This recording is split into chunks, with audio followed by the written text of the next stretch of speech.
Welcome to 2025. I hope that you're having a great new year thus far. I have just this one more roundup video that kind of ties in everything that I have to say about what I made in 2024. So if you are interested in hearing about my hits, my misses, my reflections on the year, and then finally my goals, which will include some of my plans of what is imminently up to come and also what's coming for the rest of 2025. So if you want to hear what my plans are, then stick around till the end and you will get to see all the things about last year and what's coming this year.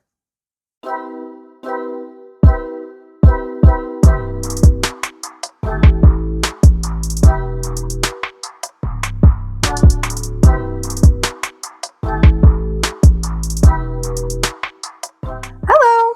Welcome to Show and Tell Meg.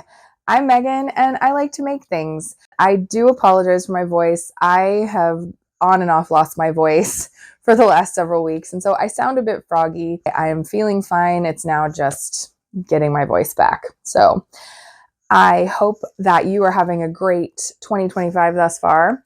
Things have been all right for us. It's been a little stressful. I actually filmed this video a couple of weeks ago when I filmed my last Everything I Made video, and I went to edit it and my microphone had been shaking the whole time and rattling. So we are trying again.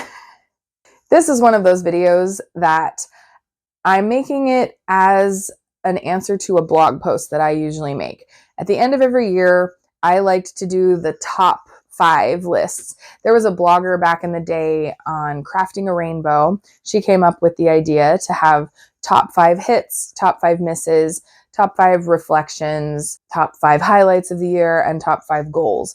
And I've just really liked that format. So this is sort of my own video interpretation of that.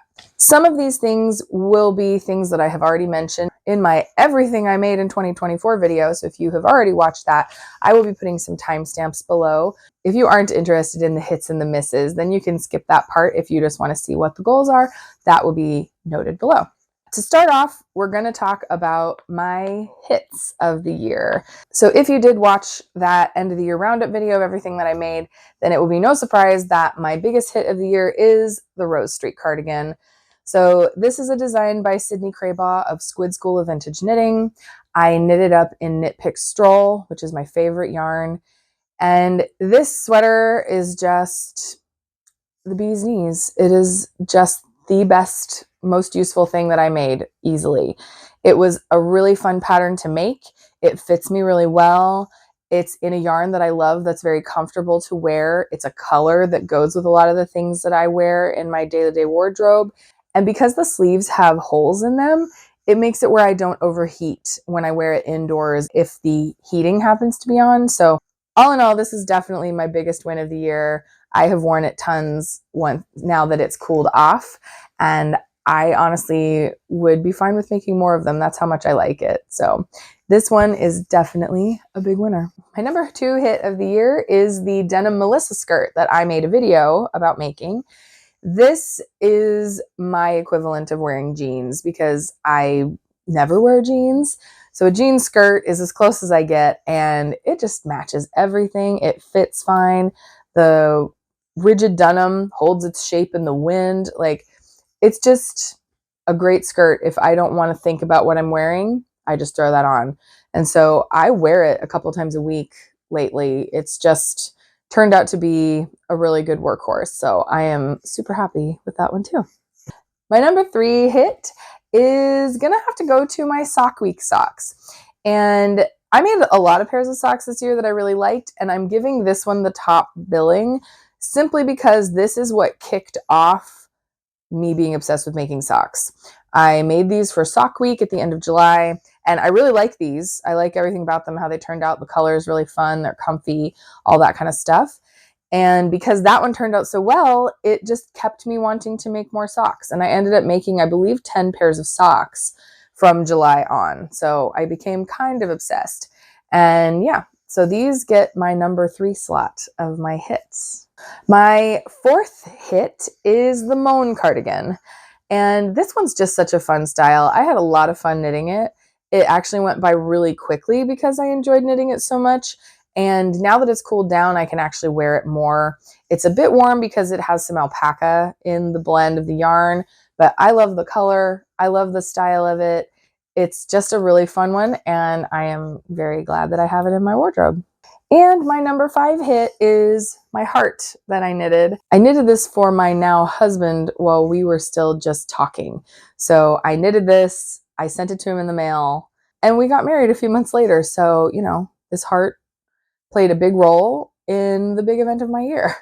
Okay, so now let's talk about my misses. My number 1 miss is going to be my Dalloway blouse, which this is another pattern by Sydney Craybaugh of Squid School of Vintage Knitting. I love all of her patterns, and I think this is a really cute pattern on her, on other people. It's a really fun design. I knew going into it that it was not the style that I typically wear, and I should have taken that into account. I also made it in rayon yarn, which I had never worked with before. Turned out to be pretty difficult to work with, and I did make some mistakes, which normally I'm not a big stickler about mistakes. I just leave them, I try to fix them as best as I can. And if I can't, then I just move on. But sadly, because of the structure of this, the mistakes are really noticeable. Like they're right over my belly button area. And so not only is it a style I don't gravitate toward, but it also has these fairly obvious mistakes that I just don't enjoy wearing. So it is the biggest womp womp of the year. It's very unfortunate. I had high hopes, but this experiment did not pay off for me. The second miss was my chrysanthemum for Tesson socks. This is a really beautiful pattern by Hunter Hammerson, cabinet volume.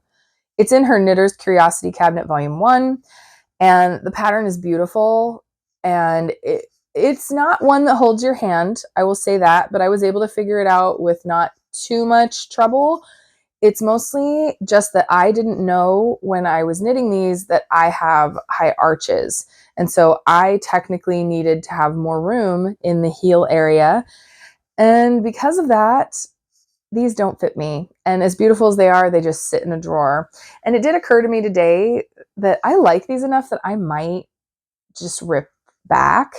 Like I might take them back to the heel and extend that heel flap a little longer, because that's all it is. Like the construction of a sock, these were cuffed down. So you knit the whole, you knit the cuff, you knit the leg, then you go to the back and you knit just the back flap of the heel. And if you make that part longer, then when you join that to connect it the whole rest of the sock and make the gusset area, it makes that gusset longer and wider. So you end up with more space for your foot to go. And so I do like these enough that I think I might this year rip those back and redo it, because it'd be really nice to actually be able to wear them. So these right now are a miss. We will see if they turn into a hit in 2025. My third miss is sort of a miss and a win. It is my Christmas socks. So the socks themselves came out really cute. They fit fine. I really like the yarn, all those kinds of things. It was a fun project. They are a miss because when I started making them, I had planned on making 3 more pairs of them. I bought enough yarn to make at least myself and my 2 daughters matching socks, and then I was going to use what was left to make some for my husband. And I barely managed to finish my 1 pair of socks that fit me. So it's a success. Like the socks fit, I like them, but the project as a whole was a miss because I was supposed to make 3 more pairs. So if you want to see how that turns out, that will be my sock project next Christmas. My number 4 miss is going to be my Miranda tee. Now, this is a free pattern from Tiana's Closet. It's actually called the Miranda Gathered Detail Tee. And as you can see, there's no gathering. This is not a well-drafted pattern. And so it came out with I tend to call it an adequate t-shirt, but it did not come out how it was supposed to. It's supposed to have this ruched section up in the top, and this is how it was drafted, and it did not. So I've tried to wear it a few times, but it's actually a little short as well. So this is just an unfortunate lesson learned. It's a miss for me. And my number 5 miss is actually the project that I forgot to mention on my everything I made last year. This was going to be one that I did not finish. I started working on the New England dress from Decades of Style Patterns. It's a 1940s style dress that I've always wanted to make. And starting at the beginning of last year, I made a muslin. I thought everything was good. And then I cut it out in my black linen like I wanted to make it. And by the time I put everything together, it has a side zipper, all that stuff, and I was going to put the sleeves on. I put it on and discovered that the waist was too big and the shoulders are too wide. So it just got folded up around March, and I just accepted that it was not going to be done in a while, because I don't know if you've tried to unpick black linen with black thread, but it's not a fun experience. And I didn't entirely know what to do about the shoulders and stuff anyway because of the design. It has a very 40s, it has like a darted poofed sleeve. So yeah, it's one that I want to go back and figure it out. I know exactly where this project is. It's sitting folded up on my cabinet. And it's unfortunate. I had really high hopes for that dress, but maybe in the future it will finally get made. We'll see if I can actually wear that dress one day. All right. So my next section of tops are my highlights and reflections. I used to do these as entirely separate things, but I always kind of had a hard time coming up with 5 on both. So we're going to put them both together, and I actually have 6. Call it what you will. My top highlight of the year is going to be that I got married. It's been really great. We got married very small in the mouth of the Jungle Adventure Alligator Building, which is in the middle of nowhere on the way to UCF from the coast of Florida and Central Florida. I mean, if you can get married in the alligator's mouth, then why wouldn't you? So it was really fun. It was like a 10-minute thing. It was, hey, do you? And do you? I do. And we took pictures, but it was raining. I made my dress, which is also, I would say, another highlight that goes along with that. I'm really proud that I made my dress. I really liked my dress, and you can see all the details about that in my previous video as well. But yeah, it's been really great. I'm happy, and how can you beat that as your highlight of the year? My number 2 highlight would be starting this YouTube channel. I had contemplated starting a YouTube channel for several years because I blogged. I started a sewing blog in like 2012, I think, and I did that until blogging sort of disappeared. And I really enjoyed having that outlet to share the things that I make, even if I was the only one who looked at it. I liked having a visual record of everything that I made and all the particulars about them. It was a really nice place to have that all together. And so I've been doing that still, even though no one reads that blog. I've done it for the last several years, but I just decided, I learned more. I used to say I didn't want to do it because I didn't know video editing and I didn't want to devote the time to learning the software.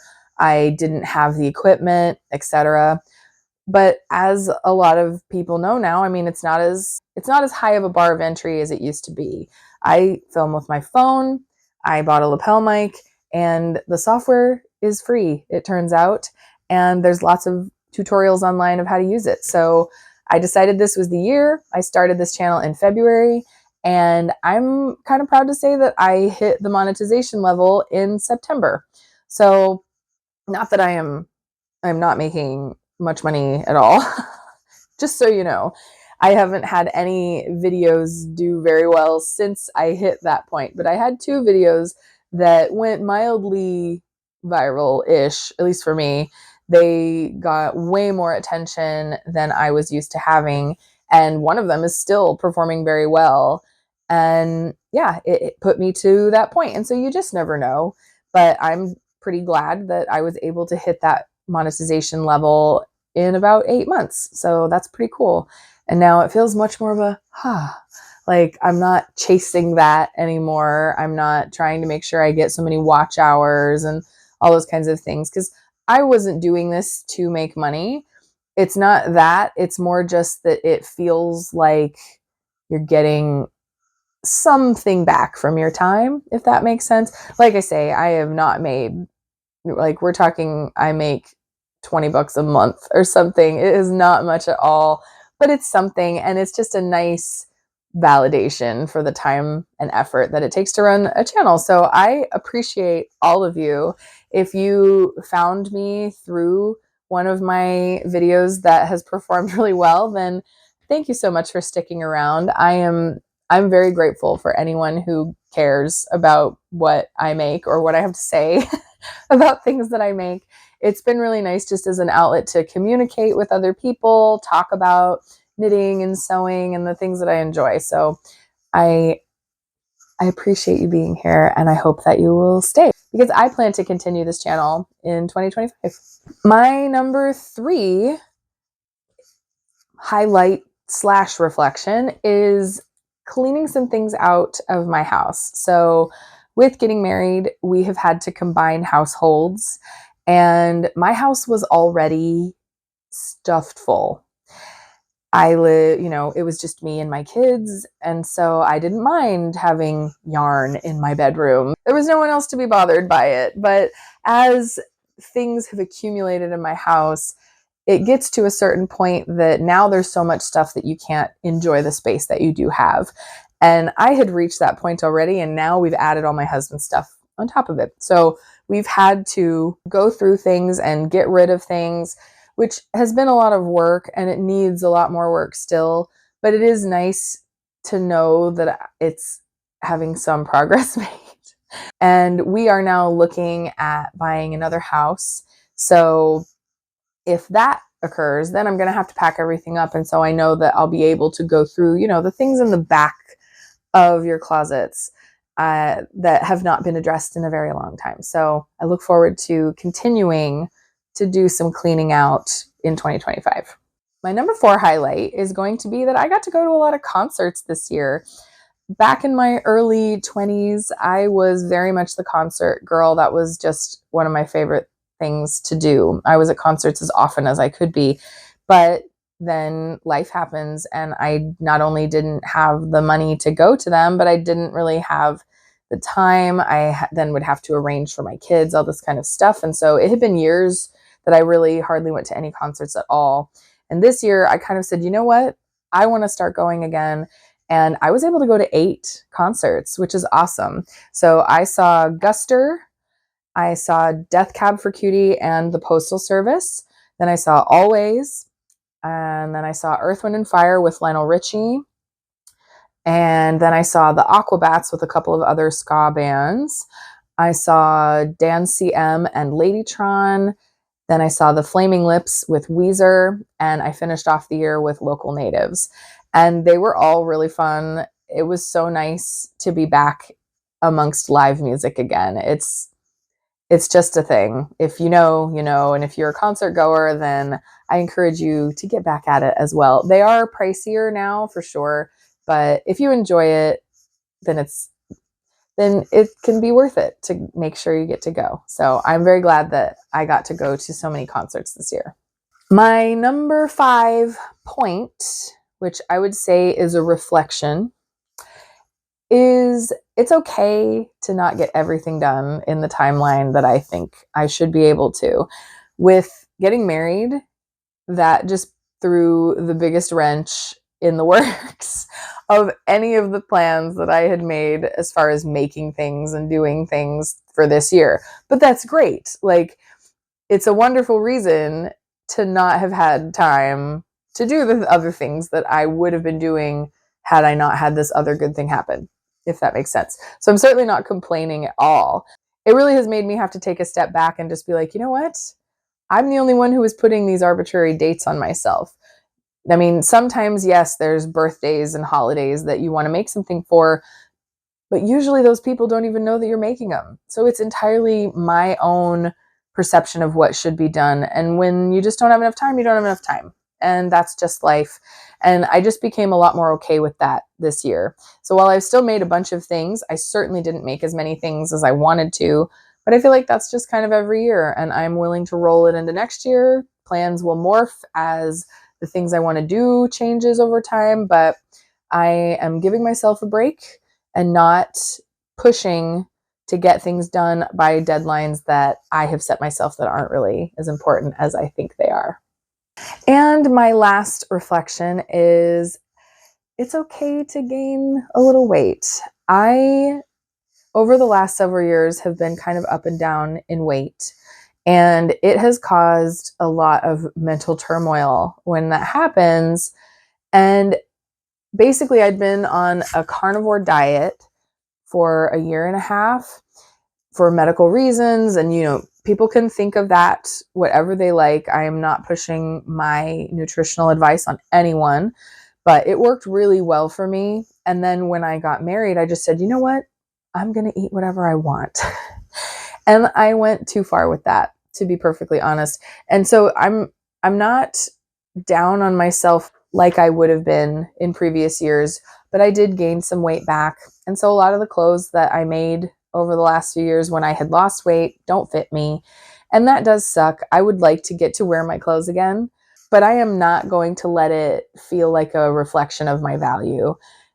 Like, we go up, we go down, and that's just life. Things change. It doesn't mean that there's anything off or wrong. It's entirely okay. And I don't know, I'm just glad that I was able to get more in the mental space of accepting that and not feeling as down about it as I have in years past. So please don't take this as any kind of comment on anyone else's weight. This is just myself and what feels comfortable. But I have gone back to carnivore diet in hopes of getting back into my clothes again, but also to get those medical things that were happening that had gone away that have now come back because I gained some weight. So I just know that that's what works really well for me, and I need to accept that about myself. So this feels a little rambly, but I'm just glad that I feel more in control of it than I ever have before. In previous times when I had gained weight, I had no idea why, and the things that I was doing didn't help. Now I know what to do to make it stop and to fix what I don't like. So I feel a lot better about it, knowing that this is just a time that will pass. And even if it doesn't, if I stay this size, then such is life. And that's just the way that it is. All right, now that we have had our highlights and reflections of the year, I am ready to discuss my plans and goals for the next year. So I'm kind of piggybacking / completely copying my previous list from last year's goals, simply because with how my life and plans got derailed in this year, in the best way, I still really want to do the things that I wanted to do last year. And so maybe it's laziness, maybe it's just consistency. I'm kind of going to be reiterating some of the goals that I had last year, but you're lucky because I didn't have a YouTube channel then, so these are all new to you. So my first goal is to sew certain clothing patterns. I try to subscribe to the Make 9 every year, and while I don't think I've ever once made more than a couple of the patterns that make it onto my list, I do always make a Make 9. And I still do want to sew all of the things on there. They were from a time, though, when I was sewing a lot more things. I haven't really sewn very much this year, so now I'm at the point that I kind of need more basics than what this list would provide me. So I still do want to sew all of these. For the record, I would like to sew the Folkwear Patterns Austrian dirndl. I really want to make it as just a regular everyday wear kind of thing. I love the look of dirndls, and I've never had one. So I got this pattern like a year ago with the intention of making one, and I have not done it yet. So I want to make that. I want to make maybe not this exact pattern, but I want to make the Sophie dress, which is based off of Sophie's dress from Howl's Moving Castle. And I just like the style of this dress. And this picture that I had was Aura Lynn, but I actually purchased another pattern from somebody else that I think it might be an AI bad pattern. We're going to see. I'm going to see how it works. But I like the style of this dress, and I think that it's something that I would wear not as a costume, like just every day. I really liked this this 1980s Simplicity 8498. It's a puff sleeve blouse. I love a puffed sleeve. I like the neckline detail. I think this would make a really awesome, particularly like a white shirt. I like white shirts that have something different about them, and so I think this is a good candidate for that. I want to make the Deer and Doe Bluet dress. It is a shirt dress with puffed sleeves, and it has this cute bow detail on the back. I actually have the original pattern of this before they did the Deer and Doe revamp, not the closet case revamp. So before that, when they changed their branding and made everything seem modern and sleek, I have the original, which is what I like better anyway. It's more girly, and I've always wanted to make that dress. I just sized out of their size range before I made that dress, and now I've sized out of it again. So if I manage to get back down into that, I just don't like, I could size the pattern up, but am I going to? Probably not. So since I already own it is the only reason that that might happen. But since I am actively trying to lose weight again, if I get back down to that size, then I will hopefully make that dress. I would also really like to make the Charm Patterns Gardener top. I think this is another one that it would make a really simple, basic top with something different about it, which is most of what I like to wear. I also really want to make the Anna Rose Patterns Blouse Pole. This is a French pattern company, and I just really love that neckline and cuff detail. So one of these years, I'm going to actually make that up. I bought that pattern years ago. And then I have always wanted to make this 1960s vintage Simplicity 5259. It's an extremely simple pattern, and I just want to kind of compare how that fits to a modern version of that kind of pattern. Like it's one of those that I can't even pull one up to say it's the vintage version of this, because it's like the timeless regular set-in sleeve dress. So I want to eventually make that just kind of for science, but I think it'd be a cute dress anyway. And then last year I had a couple of patterns that I didn't put them on the Make 9 because I had already previously said I wanted to make them that previous year, so 2022, and I still have not made them, and I would like to make those. So those are the Wildflower Patterns Coquelicot skirt. This one I want to make sooner rather than later because it is adjustable. You can make it bigger or smaller according to your waist that day, which is pretty cool. I also would really like to make the Palazzo pants by So Chic. She did a craftsy video a while back where she showed how to pattern hack it into making a skirt, which is really easy to do. But seeing the skirt that she did, it was just a really cute design as a skirt. So I like the little bib detail. I think it would make a really cute skirt. So I really want to make this one. And then I just really am noticing I like the 40s kind of aesthetic. I really like Simplicity 8462, which is a suit pattern, but the skirt in here in particular, it's one of those that it looks like it uses a minimal amount of fabric, but you still get a nice swish to the skirt. And then I also want to make the 9464 dress. I like the puffed sleeves. I like the shape of the neckline. I think that that's a dress that I would wear pretty often if I had one. So the final part of that section is the Blue Ginger Doll Peggy skirt, which I have from when I was bigger and made it years ago. I wear that all the time now, and I would really like some more. I really like that pattern. And yeah, I have several fabrics that are earmarked for Peggy skirts, so those will probably be sooner rather than later. On a practical note, I would like to add for right now, because of me changing size, like all of those first 9, the Make 9 was from when I was sewing regularly and I made things all the time. And so I could kind of branch out and make things that are kind of different and not everyday type items. And I am now a little bigger. I don't fit those things that I had made in that time. And so I would like to replace some of my basics. So I do need to make some Melissa skirts and some gable tops. Those two, they transcend my sizes. I can still wear my gable tops that I made when I was smaller now. So I know, a nice basic t-shirt is always a good thing. And I have so many cute fabrics that I bought to make gable tops. I just need to like buckle down and turn some out.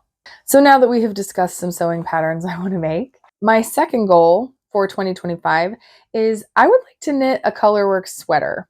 I have wanted to knit a colorwork sweater for quite a while, but I'm honestly kind of scared to do colorwork on that scale because I'm a very tight knitter.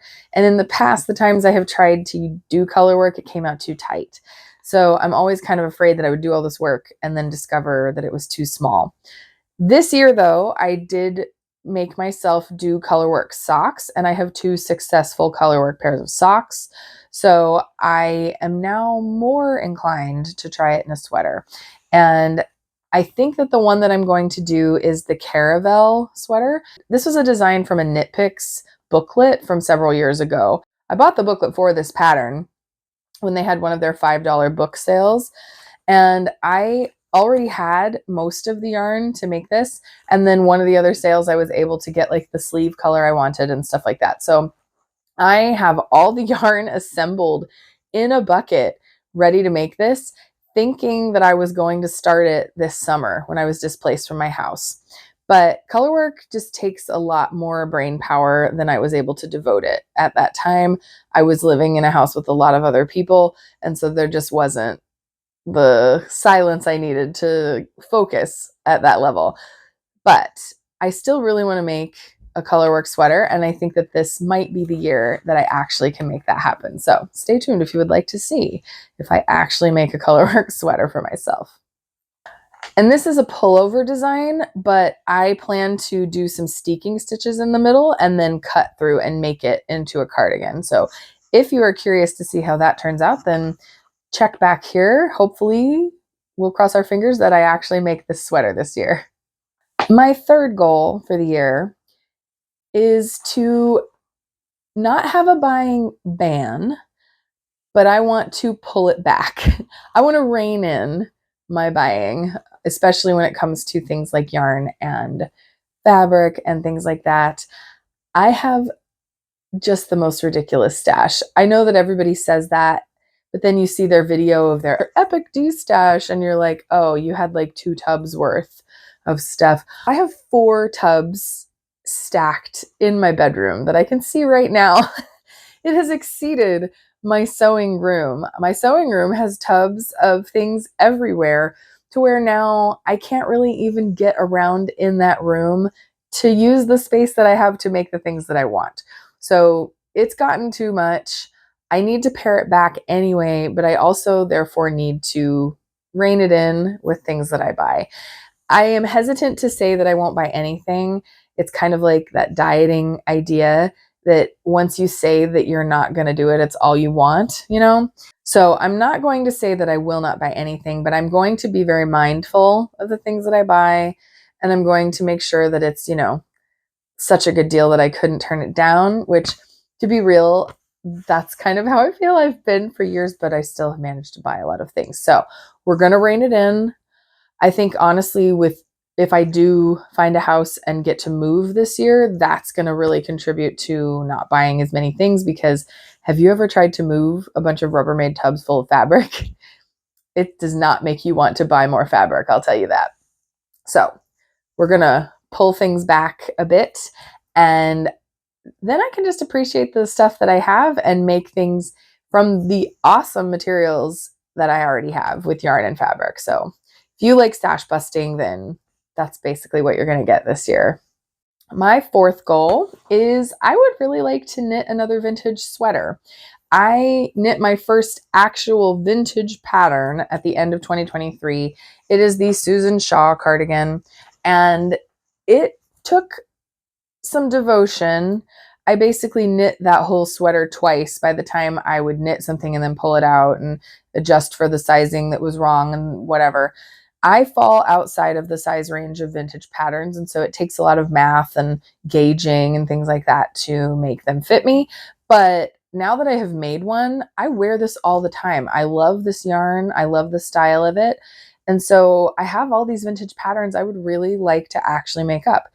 And now I'm less intimidated. Now that I've done all the work on this one, I have a better understanding of what needs to go into making one. So I would like for this year for me to actually make another vintage sweater again. My fifth goal is also knitting related, but I would like to knit a sweater on one of my knitting machines. So I have two different knitting machines, one of which is not considered like a full-on knitting machine. It is a Bond knitter. It's actually a baby lock, but Bond made the baby lock knitting machine, and it works great. It's not exactly the same as a full-on metal knitting machine, but it does the job. And I used this a couple of years ago to make scarves and hats and things like that. So I know the workings of a knitting machine. I also have a standard gauge knitting machine, which knits smaller yarn. And that one is a Knit King something. It's the portable model that folds down. It's actually made by Brother, and it was just branded for Knit King. So either one of those, I would probably prefer to use the Knit King because I want to use finer gauge yarn because that's what I like to wear more. And I would really just like to actually knit a sweater on a machine. I think that that's something that would be more likely if I manage to move as well, because one of the reasons that I don't commit to a knitting machine project is then you have to leave the knitting machine set up somewhere to do it. So if I move and can rearrange my space to where I have a dedicated area for a knitting machine, then I think I'll be more likely to actually accomplish this. So I would like to officially make more than a scarf or a hat on my knitting machines. My sixth goal is to use the embroidery features of my sewing machine. So I have a very fancy Husqvarna Viking Ruby machine, and this was their original designer Ruby machine. So this is not, the latest and greatest. This machine is like 12 or 13 years old, and I bought it secondhand, but it still works amazing. And the woman I bought it from was a quilter, and that's why she had this machine. And so it came with all the different sized frames for embroidery, for quilting, all that kind of stuff. And so I would really like to actually buckle down and figure out how to plan out embroidery on fabric and then sew it into something. In particular, I have this shirt, and this is a terrible photo of it, but it's all I could find. I bought this shirt at a thrift store years ago. It has a very Edwardian kind of feel. It has insertion lace framing an embroidered center, and it's very cute. I wore it a decent amount, but the thing is, it's a really cheap polyester, and it has this weird flounce at the bottom hem that I never really liked. So I've kept this shirt. It's around somewhere. I just couldn't find it for this video, but I'll show you the picture. I would like to recreate this shirt, but in natural materials, because it's Florida. It is not comfortable to wear polyester most of the time. So I really like the embroidery on this, and it would give me an excuse to learn insertion lace. So this I would really like to recreate with my own materials in my machine. And my seventh goal of the year, if you watched my Vlogmas, then you will know that I got a spinning wheel. But the thing is, this is my second spinning wheel. I actually got a spinning wheel last Christmas as well, and I played around with it some, but I never actually spun any yarn. So now I own two spinning wheels. I have an Ashford Kiwi and an Ashford Traditional. I also have several drop spindles, just cheap ones, and I have never spun on them either. I have a bucket full of fibers, like all these different types of fiber, because I was super gung-ho last year. I was gonna learn to spin. And then, I was online dating and got married and all that kind of stuff. And so spinning just got completely set to the side. So this 2025 is going to be the year that I actually spin yarn. So if you are interested in seeing how a sewing and knitting person transitions into spinning and all that goes along with it, then please do subscribe and stick around, because I'm definitely going to be making videos about that process whenever I actually sit down at a wheel and learn how to spin yarn. So that's all of my reflecting about 2024 and transitioning into the plans for 2025.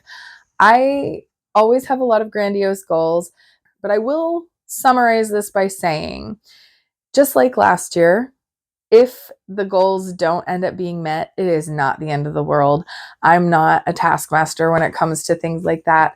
These are just more things I like to keep in mind. And so if I find myself without a project and I know I want to make one of these things, then I'm more likely to be like, oh, I'm not working on something right now. Let me pull out the spinning wheel and I'll devote some attention to that. So I very likely will not get all of these things done. And I know that, and that is totally fine. But this is basically my laundry list of things I like to pick from when I'm in the mood to do something different. If you have any goals for 2025, share them down below. I would love to learn what you are looking forward to doing this year. Or if you have any reflections and highlights of this last year of 2024, leave that in the comments too. I would love to read what you had going on last year and what you hope to accomplish this year. I hope that you enjoyed hearing what my goals and everything were. And until next time, I wish you all the best in planning what you would like to come for this next year, and I will see you in the next video. Bye.